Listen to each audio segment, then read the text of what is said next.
Hi hello everyone, welcome back to my channel. നമ്മൾ ഇന്നുള്ളത് സ്പെയിനിലെ ടെറഗോണയിലാണ്. ഇന്ന് നമ്മൾ ടെറഗോണയിലെ ന്യൂഡ് ബീച്ച് ഒന്ന് കാണാനും ഇറങ്ങാനും വേണ്ടിയിട്ട് പോവുകയാണ്. നമ്മൾ ഇത് പറഞ്ഞു മാത്രമേ കേട്ടിട്ടുള്ളൂ, എന്താ സംഭവം എന്ന് ഒന്ന് അറിഞ്ഞിരിക്കണമല്ലോ എന്നോർത്തിട്ടാണ് ന്യൂഡ് ബീച്ചിലേക്ക് പോകുന്നത്. നമ്മൾ ബീച്ചിലേക്ക് പോകുമ്പോൾ മെയിനായിട്ട് ന്യൂഡായിട്ട് നടന്നില്ലെങ്കിലും അറ്റ്ലീസ്റ്റ് ബീച്ച് വെയർ എങ്കിലും ഇട്ടിട്ട് വേണം പോകാൻ വേണ്ടിയിട്ട്. അല്ലെങ്കിൽ ആളുകൾ ഓർക്കും നമ്മൾ അവരെ ചുമ്മാ വായ നോക്കാൻ പോകുന്നതാണ്. സോ നമ്മൾ ബീച്ച് വെയറൊക്കെ ആയിട്ട് സെറ്റായിട്ടാണ് പോയത്. അടിപൊളിയാണ് ന്യൂഡ് ബീച്ച്. ഒരു വേറെ തന്നെ ഒരു എക്സ്പീരിയൻസ് ആണ്. പക്ഷേ അവിടെ നമ്മൾ വീഡിയോ ഒന്നും എടുക്കാൻ പാടില്ലല്ലോ, അതൊരു മോശം പരിപാടി ആയതുകൊണ്ട് നമ്മൾ വീഡിയോസ് ഒന്നും എടുത്തില്ല. അങ്ങനെ ന്യൂഡ് ബീച്ചിലൊക്കെ ഇറങ്ങി അടിപൊളിയായിരുന്നു. നമ്മൾ ടെറഗോണയിൽ തന്നെയുള്ളതാ ഈ ഒരു ആംഫി തിയേറ്ററിനെ പറ്റി മുമ്പ് കേട്ടിട്ടുണ്ടായിരുന്നില്ല. റോമിലെ കൊളോസിയം പോലെ തന്നെയുള്ള ഒരു ആംഫി തിയേറ്ററാണ്. അത്രയ്ക്ക് പ്രൗഢിയും അത്രയ്ക്ക് വലിപ്പം ഒന്നുമില്ലെങ്കിലും ഒരു കുഞ്ഞൻ ആംഫി തിയേറ്ററാണ് ഈ കാണുന്നത്. ഇവിടെ ഇങ്ങനെ ഒരു ആംഫി തിയേറ്റർ ഉണ്ട് എന്നുള്ള കാര്യം തന്നെ നമ്മൾ വന്നതിന് ശേഷമാണ് അറിഞ്ഞത്. പക്ഷേ വിസിറ്റേഴ്സിനെ ഒന്നും കാണുന്നുണ്ടായിരുന്നില്ല. മേ ബി ഇന്ന് അവധി ആയതുകൊണ്ടാണോ എന്തോന്നറിയില്ല, വിസിറ്റേഴ്സ് ഒന്നും ഉണ്ടായിരുന്നില്ല. അപ്പോൾ നമ്മൾ ആംഫി തിയേറ്ററൊക്കെ കണ്ടു. സ്പെയിനിലെ ബീച്ചസിൻ്റെ ഒരു പ്രത്യേകത എന്താണെന്ന് വെച്ച് കഴിഞ്ഞാൽ ഇവിടെ മിക്കവാറും ബീച്ചസിൽ ടോപ്ലെസ് ആയിട്ട് നടക്കാനായിട്ട് ഓക്കെയാണ്. ടോപ്ലെസ് ആയിട്ട് നടക്കുന്നത് ഇവിടെ അലൗഡ് ആയിട്ടുള്ളൊരു കാര്യമാണ്. അതുകൊണ്ട് മിക്കവാറും എല്ലാവരും ആണുങ്ങളും പെണ്ണുങ്ങളും ഒക്കെ ടോപ്ലെസ് ആയിട്ടാണ് നടക്കാറുള്ളത്. ന്യൂഡ് ബീച്ചിലെന്ന് പറഞ്ഞാൽ പ്രത്യേകിച്ച് നമുക്ക് ന്യൂഡായിട്ട് തന്നെ നടക്കാൻ പെർമിറ്റഡ് ആയിട്ടുള്ള ഒരു ബീച്ചാണ്. ബീച്ചിലൊക്കെ പോയി വന്നതിന് ശേഷം നമ്മൾ ഫുഡ് കഴിക്കാൻ വേണ്ടിയിട്ട് ഇതായി കാണുന്ന റെസ്റ്റോറൻറ്റിൽ വന്നേക്കുവാണ്. ഭയങ്കര ആൻറ്റീക്ക് ലുക്കുള്ളൊരു റെസ്റ്റോറൻറ്റാണ് കേട്ടോ ഇത്. കുറേ ആൻറ്റീക്ക് സാധനങ്ങളൊക്കെ അവിടെ ഡിസ്പ്ലേക്ക് പോലെ സൈഡിൽ ഇങ്ങനെ വെച്ചിട്ടുണ്ട്. നമ്മളിപ്പോൾ ഫുഡിൻ്റെ കൂടെ വൈൻ ഓർഡർ ചെയ്ത് കഴിഞ്ഞപ്പോൾ ഒരു ഫുൾ ബോട്ടിൽ വൈനാണ് കേട്ടോ വന്നത്.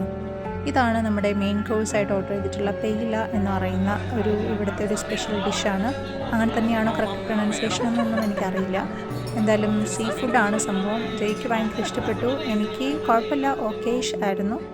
അങ്ങനെ നമ്മൾ ഡിസേർട്ട് ഐറ്റംസൊക്കെ കഴിച്ച് നമ്മൾ ഇന്ന് ബാഴ്സലോണയ്ക്ക് പോകാനായിട്ട് ഇറങ്ങുവാണ്. നമ്മുടെ ബാണ്ടക്കെട്ടൊക്കെ എടുത്ത് റെയിൽവേ സ്റ്റേഷനിലേക്ക് പോകുന്ന വഴിയാണ് ഇത്. തൊട്ടടുത്ത് തന്നെയാണ് റെയിൽവേ സ്റ്റേഷൻ, നടക്കാനുള്ള ദൂരം ഉണ്ടായിരുന്നുള്ളൂ. നമ്മളിങ്ങനെ ട്രിപ്പിന് പോകുമ്പോൾ എല്ലാ ടിക്കറ്റ്സും നമ്മൾ നേരത്തെ തന്നെ ബുക്ക് ചെയ്ത് വെക്കും കേട്ടോ. ലൈക്ക് ഡെയിലി പാസ് ഒഴിച്ച് അങ്ങനത്തെ നമ്മൾ ബസ്സിൽ ലോക്കൽ പോകേണ്ട ബസ് ടിക്കറ്റ്സൊക്കെ ഒഴിച്ച് ബാക്കിയെല്ലാം നമ്മൾ നേരത്തെ തന്നെ ബുക്ക് ചെയ്തിട്ടാണ് പോവാറ്. നല്ല ബ്യൂട്ടിഫുൾ ബീച്ചസ് ആണ് സ്പെയിനിലുള്ളത്. നമ്മളപ്പോൾ ബാഴ്സലോണ എത്തിക്കഴിഞ്ഞു. ഈ കാണുന്നത് ബാഴ്സലോണയിലെ ആർക് ഡി ട്രയംഫ് ആണ് കേട്ടോ. നമ്മൾ പാരീസിലെ ആർക് ഡി ട്രയംഫ് മോനുമെൻറ്റിനെ പറ്റി കേട്ടിട്ടുണ്ടാവും, ഫോട്ടോസിലൊക്കെ കണ്ടിട്ടുണ്ടാവും. അത്ര തന്നെ ഫേമസ് അല്ലെങ്കിലും ഇവിടുത്തെ ആർക് ഡി ട്രയംഫിലേക്കും ടൂറിസ്റ്റൊക്കെ വരുന്ന ഒരു സ്പോട്ടാണ്. അവിടെ നിന്ന് നമ്മളിങ്ങനെ നടന്ന് ഒരു പാർക്കൊക്കെയാണ്. പാർക്കിൻ്റെ അറ്റത്തായിട്ട് ഈ കാണുന്ന ഫൗണ്ടെയിൻ കാണാൻ പറ്റും. ഗൗഡി ഫൗണ്ടെയിൻ എന്നാണ് ഇതിനെ പറയുക. അത് പണിത ആർക്കിടെക്റ്റിൻ്റെ പേരാണ് ഗൗഡി. ബാഴ്സലോണയിലുള്ള കുറേ ബിൽഡിങ്സ് ഗൗഡി ഡിസൈൻ ചെയ്തതാണ്. അപ്പോൾ ഈ ഒരു ഗൗഡി ഫൗണ്ടെയിൻ കാണാൻ നല്ല ബ്യൂട്ടിഫുൾ ആണ്. പക്ഷേ ഇതും നമ്മൾ അത്രയ്ക്ക് അങ്ങനെ പറഞ്ഞൊന്നും അധികം കേട്ടിട്ടില്ലാത്ത, അത്ര പോപ്പുലർ അല്ലാത്ത, അല്ലെങ്കിൽ ഇപ്പം റോമിലൊക്കെയുള്ള ട്രെവി ഫൗണ്ടൻ പോലെയൊന്നും അത്ര പോപ്പുലർ അല്ലാത്ത ഒരു ഫൗണ്ടനാണ്. ഈ കാണുന്നത് ഇവിടുത്തെ വേറൊരു ബ്യൂട്ടിഫുൾ കാഴ്ചയായിരുന്നു കേട്ടോ.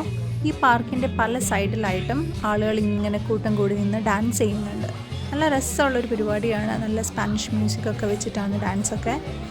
അതുപോലെ ഈ ആളുകൾ അങ്ങോട്ടും ഇങ്ങോട്ടും പരിചയമുള്ളവരോ അല്ലെങ്കിൽ പാർട്ട്നേഴ്സോ ഒന്നും ആയിരിക്കണമെന്ന് നിർബന്ധമില്ല കേട്ടോ. ഇത് ചുമ്മാ ഇവിടെ വന്ന് നിന്ന് ഇത് കാണാൻ വന്ന, അല്ലെങ്കിൽ ചുമ്മാ ഈവനിങ് എൻജോയ് ചെയ്യാൻ വേണ്ടി വന്ന ആളുകളായിരിക്കും. മേ ബി സ്ട്രേഞ്ചേഴ്സ് തന്നെയായിരിക്കും. അങ്ങനെ നമ്മളതൊക്കെ കണ്ടിങ്ങനെ നിന്നു. അതായിരുന്നു നമ്മുടെ ഇന്നത്തെ ഈ ഒരു ദിവസത്തെ പരിപാടികൾ. എന്തായാലും നല്ല ഒരു ദിവസമായിരുന്നു. So that's it. Thank you for watching. By.